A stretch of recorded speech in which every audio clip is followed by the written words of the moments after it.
Welcome to C news. వార్తలు చదువుతుంది మాధురి. ముందుగా బులెటిన్ లో హెడ్లైన్స్. రాష్ట్రంలో 14 నుంచి 20 వరకు యోగాంధ్ర గీతాన్ని ఆవిష్కరించిన సీఎం చంద్రబాబు నాయుడు. నగర ప్రతిష్టను భ్రష్టు పట్టించడమే వైసీపీ లక్ష్యం. మార్గాని భరత్ పై ఎమ్మెల్యే ఆదిరెడ్డి ఆగ్రహం. ఎస్ఐఆర్ కార్యక్రమానికి యంత్రాంగాన్ని సిద్ధం చేయాలి. కలెక్టర్లతో ప్రధాన ఎన్నికల అధికారి వీడియో కాన్ఫరెన్స్.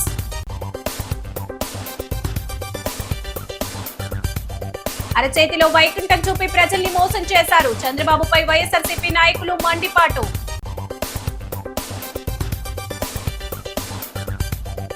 నలభై 6% వృద్ధితో ఏపీ దూసుకొనిపోతుంది. రాష్ట్ర పర్యాటక శాఖ మంత్రి కందుల దుర్గేష్. రాష్ట్ర వ్యాప్తంగా ఈ నెల 14 నుంచి 20 వరకు యోగాంధ్ర 2026 కార్యక్రమాన్ని ప్రతిష్టాత్మకంగా నిర్వహిస్తామని ముఖ్యమంత్రి చంద్రబాబు తెలిపారు. ఈ నెల 21న అంతర్జాతీయ యోగా దినోత్సవం సందర్భంగా రాష్ట్ర వ్యాప్తంగా కనీసం 1 కోటి మంది పాల్గొనేలా కార్యక్రమాలు జరుగుతున్నాయని అన్నారు. రాజధాని అమరావతిలో జరిగే ప్రధాన కార్యక్రమంలో కృష్ణానదిపై ఉన్న రహదారి బైపాస్ బ్రిడ్జిపై 25,000 మందితో యోగా ప్రదర్శన నిర్వహిస్తామని తెలిపారు. ఈసారి వృద్ధాప్యంలోనూ ఆరోగ్యంగా జీవించడానికి యోగాను ఎలా జీవన విధానంగా మలుచుకోవాలి, యోగా ఫర్ హెల్తీ ఏజింగ్ అన్న థీమ్తో యోగాంధ్ర కార్యక్రమం తలపెట్టామన్నారు. ఆయన అమరావతి సచివాలయంలో వైద్య ఆరోగ్య శాఖ మంత్రి సత్యకుమార్ యాదవ్, రాష్ట్ర ప్రభుత్వ సలహాదారు మంతెన సత్యనారాయణరాజుతో కలిసి మీడియా సమావేశంలో మాట్లాడారు. మన రోజువారీ జీవితంలో పెరుగుతున్న ఒత్తిళ్లు, ఆందోళనలు, అనారోగ్య సమస్యలకు యోగా అత్యుత్తమ ఔషధమని అన్నారు. గత ఏడాది విశాఖలో నిర్వహించిన యోగాంధ్రతో ప్రపంచ దృష్టిని ఆకర్షించామని, ఈసారి అంతే ప్రతిష్టాత్మకంగా కార్యక్రమం నిర్వహిస్తామని ముఖ్యమంత్రి తెలిపారు. ప్రధాని నరేంద్ర మోదీ ఇచ్చిన ప్రోటోకాల్ ప్రకారం కార్యక్రమాలు చేపట్టాలని నిర్దేశించారు. యోగాంధ్ర గీత రూపకర్త అశోక్ కుమార్ తదితరులు పాల్గొన్నారు. యోగా అనేది భారతదేశం ప్రపంచానికి అందించిన అమూల్యమైనటువంటి జీవన విధానం. మన జీవన శైలిలో పెరుగుతున్న ఒత్తిడి, ఆందోళనలు, అనారోగ్య సమస్యలకు యోగా బెస్ట్ మెడిసిన్. శారీరక దృఢత్వం, మానసిక ప్రశాంతత, ఆధ్యాత్మిక విశ్వాసాన్ని అందించే సమగ్ర ఆరోగ్య సాధన యోగా. గత ఏడాది మనం యోగాంధ్ర కార్యక్రమం చేశాం. ప్రపంచ యోగా డే రోజున మనం నిర్వహించాం.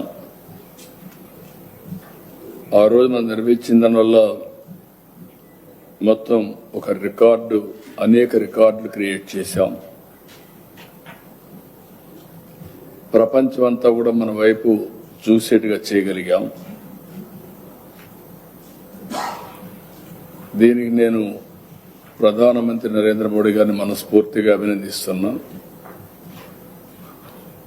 ఏదైతే యోగా అందరూ మర్చిపోయినప్పుడు, లేకుంటే అంత ఆదరణ లేనప్పుడు, మర్చిపోయారని అనగానే అంత ఆదరణ లేదు, అలాంటి యోగాని మళ్ళీ మెడిటేషన్, యోగా, ప్రాణాయామాన్ని, అదే మరి ఆయుర్వేద, మన వారసత్వ సంపదని ప్రపంచానికి అందించిన వ్యక్తి నరేంద్ర మోడీ గారు, ప్రధానమంత్రి గారు. ఇందులో మనం చూస్తే ఒక 2 గిన్నిస్ రికార్డులు వచ్చాయి. 26 వరల్డ్ బుక్ ఆఫ్ రికార్డ్స్ తో పాటు స్కాచ్ అవార్డు కూడా మనకు వచ్చింది. 2,44,00,000 మంది ఈ కార్యక్రమంలో పేర్లు నమోదు చేసుకున్నారు. 1,91,00,000 మందికి సర్టిఫికెట్లు అందించాం. 1,53,000 మంది ట్రైనర్స్ తో నిర్వహించాం. అయితే ఇది ఒక ఈవెంట్ గా కాకుండా మన జీవన విధానంలో భాగం చేయడానికి ఈరోజు యోగాంధ్ర ఎవ్రీ ఇయర్ సెలబ్రేట్ చేయాలి అనే నిర్ణయానికి వచ్చాం. అందుకే ఈ సంవత్సరం యోగాంధ్ర 2026 కార్యక్రమాన్ని నిర్వహిస్తున్నాం. ఈసారి కూడా మినిమం 1 కోటి కంటే తగ్గకుండా, పోయినసారి ఏవైతే స్టాండర్డ్ ఆపరేషన్ ప్రొసీజర్స్ చేశాము. ఆ స్టాండర్డ్ ఆపరేషన్ ప్రొసీజర్స్ అన్ని ఇష్యూ చేస్తున్నాం. నగర ప్రతిష్టను దెబ్బతీయడం, ప్రతి సంఘటనను రాజకీయ లబ్ధికి వాడుకోవడం, అసత్య ప్రచారాలతో ప్రజలను తప్పుదోవ పట్టించడం వైఎస్ఆర్ కాంగ్రెస్ పార్టీ ప్రధాన ఎజెండాగా మారిందని రాజమహేంద్రవరం సిటీ ఎమ్మెల్యే ఆదిరెడ్డి శ్రీనివాస్ తీవ్ర స్థాయిలో విరుచుకుపడ్డారు. స్థానిక ముద్రగడ ఫంక్షన్ హాల్లో నిర్వహించిన మీడియా సమావేశంలో ఆయన మాట్లాడుతూ అభివృద్ధి, సంక్షేమం, ప్రజా సమస్యలపై చర్చకు ఎప్పుడూ సిద్ధంగా ఉన్నానని, కానీ వైసీపీ మాత్రం వ్యక్తిగత దూషణలు, అసత్య ప్రచారాలతో రాజకీయాలు చేస్తుందని విమర్శించారు. ప్రతి ఘటనను కూటమి ప్రభుత్వంపై నెట్టేయడమే వైసీపీ పనిగా పెట్టుకుందని, రాష్ట్రంలో లేదా నగరంలో ఏ చిన్న సంఘటన జరిగినా వెంటనే సోషల్ మీడియాలో పోస్టులు పెట్టి కూటమి ప్రభుత్వాన్ని దోషిగా చూపించే ప్రయత్నం చేస్తోందన్నారు. ప్రజలు అమాయకులు కాదని, వాస్తవాలు ఏంటో తెలుసుకునే స్థాయిలో ఉన్నారన్నారు. 47వ డివిజన్లో జరిగిన ఘటనలు, వాటికి సంబంధించిన ఫోటోలను ప్రదర్శించారు. సింహ వెంకటేష్, బుడ్డిగ రవి మాట్లాడారు. తాను ఆదిరెడ్డి కుటుంబం వెన్నంటే ఉంటామని స్పష్టం చేశారు.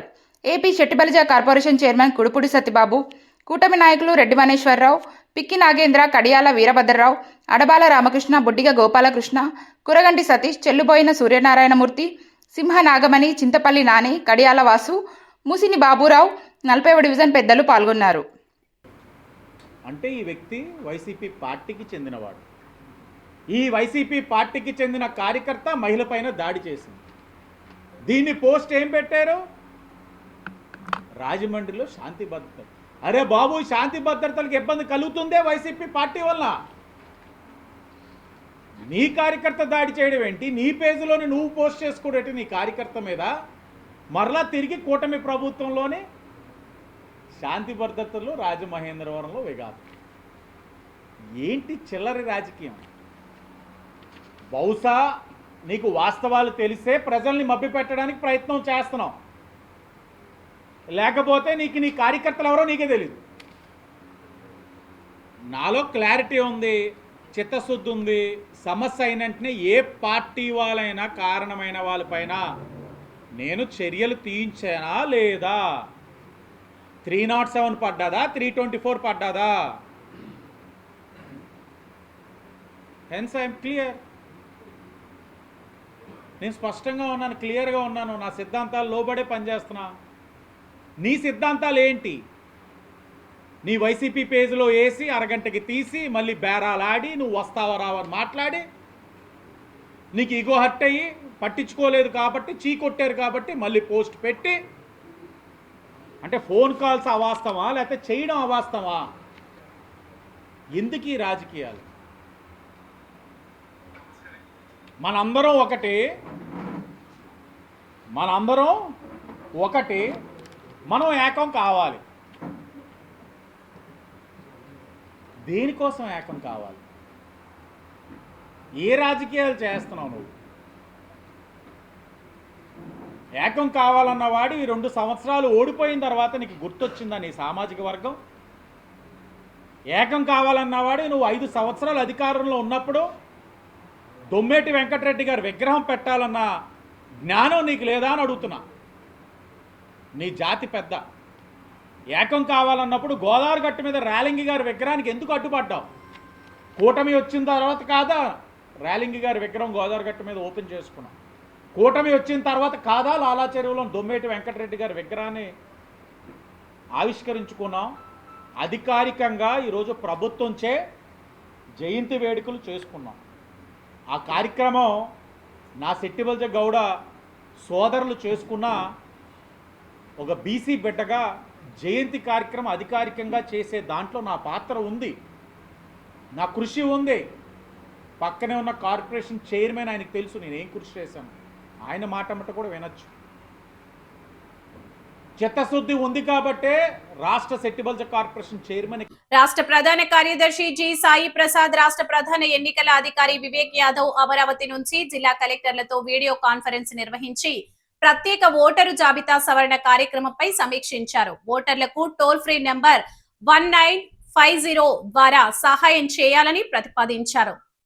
స్థానిక కలెక్టర్ క్యాంపు కార్యాలయం నుంచి collector Keerthi Chekuri, municipal commissioner Rahul Meena, incharge DRO S Bhaskar Reddy, RDO K Anandarao, ఎన్నికల రిటర్నింగ్ అధికారులు, తహసీల్దార్లు పాపారావు, బి నాగరాజు నాయక్ తదితరులు పాల్గొన్నారు. ఈ సందర్భంగా రాష్ట్ర ప్రధాన కార్యదర్శి జి సాయి ప్రసాద్ మాట్లాడుతూ జూన్ 5 నుంచి ప్రారంభమయ్యే ఎస్ఐఆర్ కార్యక్రమాన్ని ఎన్నికల సంఘం నిర్దేశించిన కాలపట్టిక ప్రకారం సమర్థవంతంగా అమలు చేయాలని ఆదేశించారు. రాజకీయ పార్టీలతో సమన్వయం, బిఎల్ఓలు, ఎన్నికల సిబ్బందికి శిక్షణ, ఇంటింటి సర్వే, పోలింగ్ కేంద్రాల హేతుబద్ధీకరణ ప్రక్రియలను పకడ్బందీగా నిర్వహించాలన్నారు. రాష్ట్ర ప్రధాన ఎన్నికల అధికారి వివేక్ యాదవ్ మాట్లాడుతూ జూలై 5 నుంచి ప్రారంభమయ్యే ఎస్ఐఆర్ తదుపరి దశల అమలుకు అవసరమైన యంత్రాంగాన్ని పూర్తి స్థాయిలో సిద్ధం చేసినట్టు తెలిపారు. అర్హులైన ప్రతి ఓటర్ను ఎన్నికల జాబితాలో చేర్చడం, ఎన్యుమరేషన్ ఫారంల పంపిణీ, ఓటర్ల మ్యాపింగ్, క్లెయిమ్స్, అభ్యంతరాల స్వీకరణ ప్రక్రియలను పారదర్శకంగా నిర్వహించాలని ఆదేశించారు.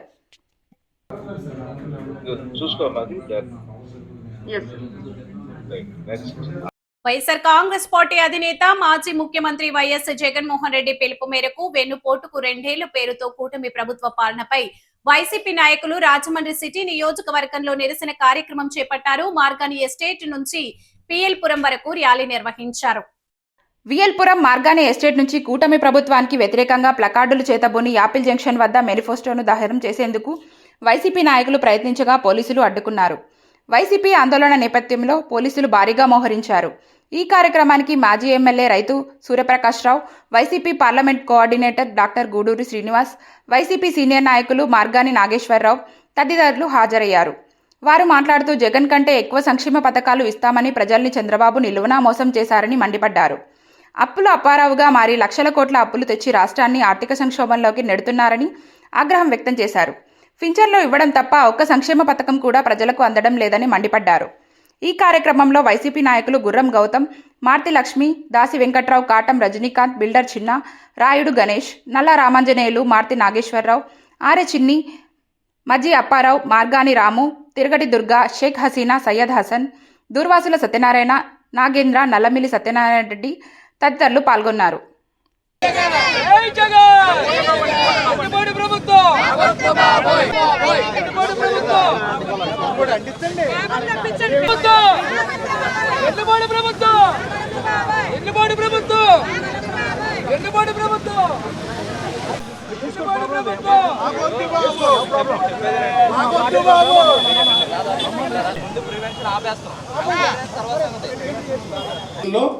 ఒక్క జగన్మోహన్ రెడ్డి గారు ఆయన అన్నాడు ఒక మాట, నా మేనిఫెస్టో నేను అత్యంత పవిత్రంగా చూసుకుంటూ ఒక భగవద్గీతగా చూస్తాను, ఒక బైబిల్గా చూస్తాను, ఒక ఖురాన్గా అలాగే అమలు జరిపాడు ఆయన.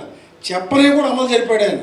మరి ఇవాళ కూటమి ప్రభుత్వం అధికారంలోకి వచ్చి 2 సంవత్సరాల్లోనూ అమ్మ ఒడి ఎలాగా చంద్రబాబు నాయుడు గారు 4వసారి ముఖ్యమంత్రి, అమ్మ జగన్ గారు అయితే 1 ఇచ్చారు అమ్మ ఒడి. మీ ఇంట్లో ఎంతమంది పిల్లరమ్మా? మేము 1, 2, 3, 3, 5, 15, 45,000 ఇస్తానమ్మా అన్నాడు.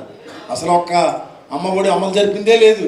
ఇంకా పెన్షన్స్ అంటారా, బడుగు బలహీన వర్గాలకు 50,000, 50 సంవత్సరాలు నిండిన వాళ్ళందరికీ కూడా ఇస్తానని చెప్పాడు. అసలు ఈ 2 సంవత్సరాలు ఉన్న పెన్షన్లు 6 లక్షలు తీసేశారు. అసలు కొత్త పెన్షన్లే లేవు.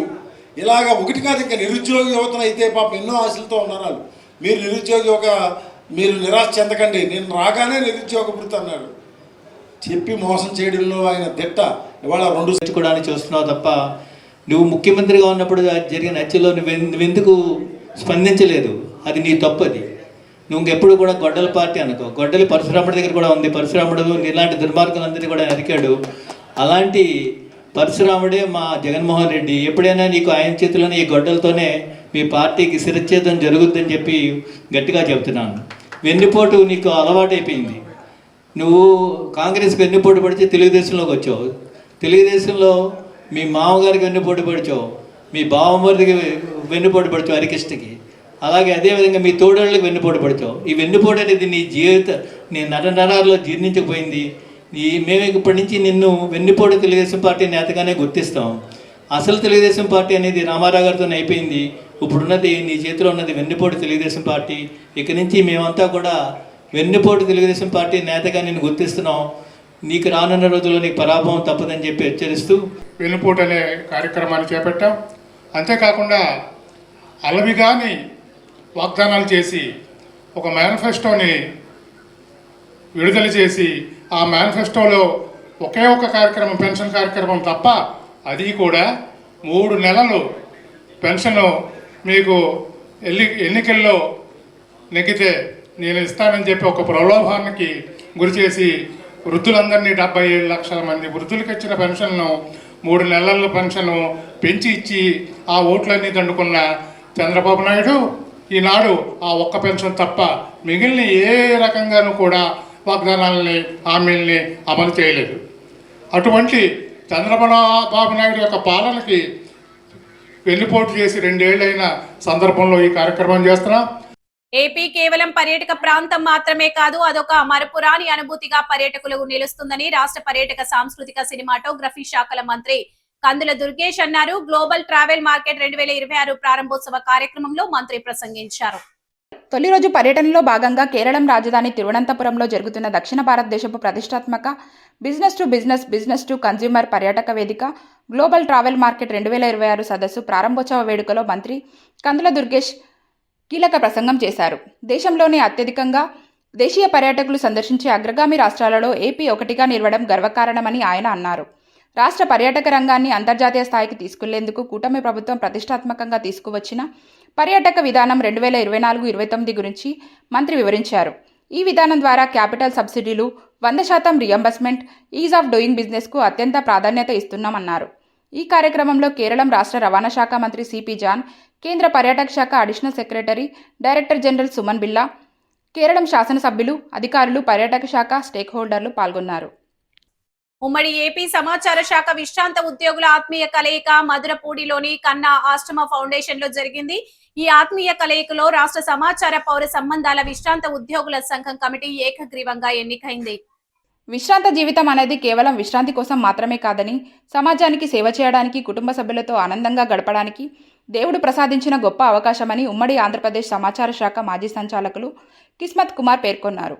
రాష్ట్ర సమాచార పౌర సంబంధాల విశ్రాంత ఉద్యోగుల సంఘం తొలి ఆత్మీయ సమావేశానికి ఆయన ముఖ్య అతిథిగా హాజరై ప్రసంగించారు.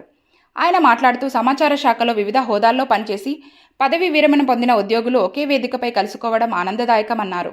సమావేశంలో రిటైర్డ్ డీడీ కన్నారి ఫౌండేషన్ అధ్యక్షుడు రాజబాబు, రిటైర్డ్ అధికారులు L Swarnalatha, D Srinivas, K Jayarao, CH Harinathababu, D Nagarjuna, M Francis, Babji, SS Jeevan, T Thyagaraju, Prasadarao, P Kiran Kumar తదితరులు పాల్గొన్నారు.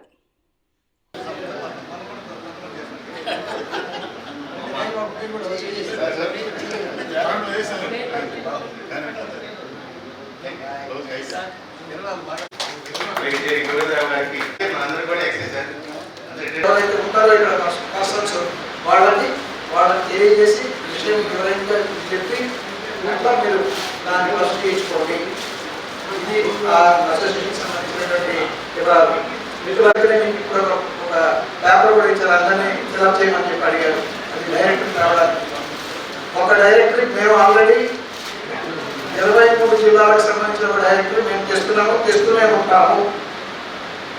ఆంధ్రాలో కానివ్వండి, తెలంగాణలో కానివ్వండి, ఎవరు రిటైర్ అయినా మొన్నటిదాకా మండిరావు కూడా అడిగి జోన్ 1కి మండిరావు కూడా అడిగాం, మండిరావు ఇచ్చాడు. జోన్ 2 సొంత అడిగాం, ఆమె ఇచ్చారు. జోన్ 3 సూర్యచంద్రరావు అడిగాం, ఆయన ఇచ్చాడు. జోన్ 4 భాష అడిగాం, ఆయన కూడా ఇచ్చాడు వివరంగా. జోన్ 5, జోన్ 6 అక్కడే కాబట్టి మేము అక్కడ వాళ్ళందరికీ ఫోన్ చేసి కనుక్కొని వాళ్ళందరి వివరాలు తీసుకొని వాటిని డైరెక్టర్గా తయారుగా ఏమనుకుంటున్నామంటే ఇప్పటిదాకా కొంచెం టీడీపీ రాష్ట్ర పిలుపు మేరకు రాజమహేంద్రవరం రూరల్ ఎమ్మెల్యే గోరంట్ల బుచ్చయ్య చౌదరి ఆదేశానుసారం హుకుంపేటలో బూత్ స్థాయి కమిటీ సమావేశం జరిగింది. ముఖ్య అతిథిగా టీడీపీ యువ నాయకులు, ఆరోగ్య విభాగ రాష్ట్ర ప్రధాన కార్యదర్శి డాక్టర్ గోరంట్ల రవిరామ్ కిరణ్ హాజరయ్యారు. ఈ సందర్భంగా రవిరామ్ కిరణ్ మాట్లాడుతూ గోరంట్ల బుచ్చయ్య చౌదరి ఆదేశాల మేరకు నియోజకవర్గంలో ప్రతి గ్రామంలో క్లస్టర్ యూనిట్ బూత్ స్థాయి సమావేశాలు నిర్వహించాల్సి ఉందన్నారు. అందులో భాగంగా హుకుంపేటలో సమావేశం నిర్వహిస్తున్నట్టు వివరించారు. రానున్న స్థానిక ఎన్నికలను దృష్టిలో పెట్టుకుని బూత్ స్థాయి నుండి ఓటర్ జాబితాలో ఉన్న తప్పులను సరిచేసుకోవాలని, చనిపోయిన వారి పేర్లను, ఒకే వ్యక్తి పేర్లు పలుచోట్ల ఉంటే తొలగించాలని, కొత్తగా అర్హులైన ఓటర్లను జాబితాలో చేర్చే విధంగా చూసుకోవాలన్నారు.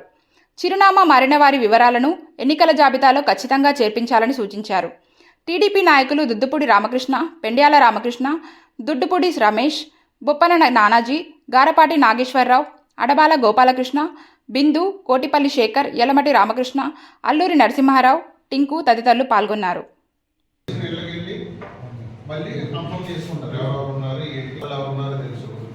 కానీ ఇప్పుడు మీ సైడ్ అనుకోండి, ఇప్పుడు అపార్ట్మెంట్స్లో అద్దెకి వస్తారు, 5-6 ఏళ్ళ నుంచి ఉంటారు. దాని పరీక్షలు నిర్వహించడంలో విఫలమైన ఎన్టీఏను రద్దు చేయాలని, వీటికి బాధ్యత వహిస్తూ కేంద్ర విద్యాశాఖ మంత్రి ధర్మేంద్ర ప్రధాన్ రాజీనామా చేయాలని స్థానిక బైపాస్ రోడ్డు జంక్షన్ వద్ద ఎస్ఎఫ్ఐ తూర్పు గోదావరి జిల్లా కమిటీ ఆధ్వర్యంలో నిరసన చేపట్టారు.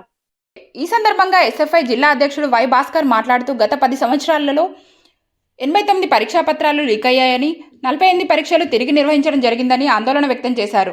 పరీక్షలు నిర్వహించడంలో ఎన్టీఏ అత్యంత దారుణంగా విఫలమైందన్నారు. అయినా సరే కేంద్ర ప్రభుత్వం కానీ, కేంద్ర విద్యాశాఖ మంత్రి కానీ పట్టించుకొని పరిస్థితి కనబడుతుందని ధ్వజమెత్తారు.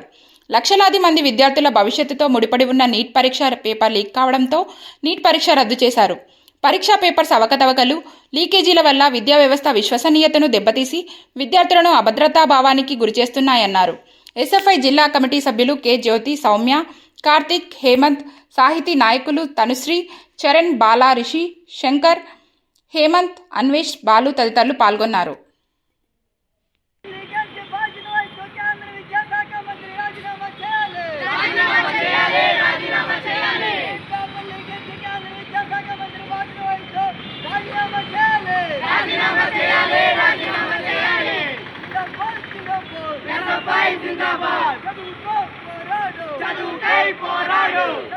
భారత విద్యార్థి ఫెడరేషన్ ఎస్ఎఫ్ఐగా మేము తీవ్రంగా ఖండిస్తా ఉన్నాం. ఈ లీకేజీలపై వెంటనే సిబిఐ ఎంక్వైరీ వేయాలి, అలాగే విద్యార్థులకు న్యాయం చేయాలని చెప్పేసి మేము డిమాండ్ చేస్తా ఉన్నాం. దీని మీద కేంద్ర ప్రభుత్వం కానీ, విద్యాశాఖ మంత్రి కానీ ఏదో చచ్చితండ్రి నోరు మెదకుండా కూర్చుంటా ఉన్నారు. ఈరోజు లక్షల మంది విద్యార్థుల భవితవ్యం ఈరోజు అభద్రతా భావానికి గురి చేసే విధంగా ఈరోజు అధికారులు కానీ ఇలా చేస్తూ ఉన్నారు. దీన్ని మేము ఖండిస్తూ ఉన్నాం. వెంటనే వాళ్ళు స్పందించాలి, మాట్లాడాలి, ఎన్టీఏని రద్దు చేయాలి. దీనికి సమాధానం తక్షణమే కేంద్ర విద్యాశాఖ మంత్రి చెప్పాలని చెప్పేసి మేము డిమాండ్ చేస్తూ ఉన్నాం. దాంతోపాటు university grant commission common entrance test సంబంధించి దానికి కూడా లీకేజ్ అవుతూ ఉంది. ఈరోజు యూనివర్సిటీలో అధ్యాపకులు కానీ లేదంటే పరిశోధనగా కానీ తీసుకోవడానికి ఈ టెస్ట్ అనేది ఉపయోగపడుతూ ఉంది. ఈరోజు ఇందులోనే లీకేజ్ జరిగి ఇందులోనే ఇంతలా జరిగితే ఈరోజు ఉన్నత విద్యలో విద్యార్థులకు ఏ విధంగా చదువు చెప్పడానికి ప్రయత్నం చేస్తూ ఉన్నారు. ఈరోజు ఆ ఉన్నత విద్యారంగాన్ని ఏ విధంగా చేద్దామని చెప్పేసి అనుకున్నారని చెప్పేసి మేము వ్యక్తంగా అడుగుతా ఉన్నాం. కాబట్టి తక్షణమే ఈ లీకేజీలపై స్పందించాలి కేంద్ర ప్రభుత్వం, అలాగే కేంద్ర విద్యాశాఖ మంత్రి స్పందించాలి, ఎన్టీఏని రద్దు చేయాలా అని చెప్పేసి డిమాండ్ చేస్తా ఉన్నాం. బులెటిన్ ముగించే ముందు హెడ్లైన్స్ మరోసారి. రాష్ట్రంలో 14 నుంచి 20 వరకు యోగాంధ్ర గీతాన్ని ఆవిష్కరించిన సీఎం చంద్రబాబు నాయుడు. నగర ప్రతిష్టను భ్రష్టు పట్టించడమే వైసీపీ లక్ష్యం, మార్గాని భరత్ పై ఎమ్మెల్యే ఆదిరెడ్డి ఆగ్రహం. ఎస్ఐఆర్ కార్యక్రమానికి యంత్రాంగాన్ని సిద్ధం చేయాలి, కలెక్టర్లతో ప్రధాన ఎన్నికల అధికారి వీడియో కాన్ఫరెన్స్.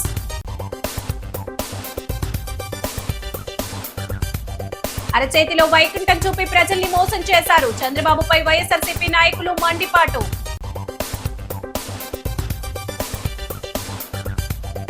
46% వృద్ధితో ఏపీ దూసుకొనిపోతుంది, రాష్ట్ర పర్యాటక శాఖ మంత్రి కందుల దుర్గేష్. ఈ వార్తలు ఇంతటితో సమాప్తం. నమస్కారం.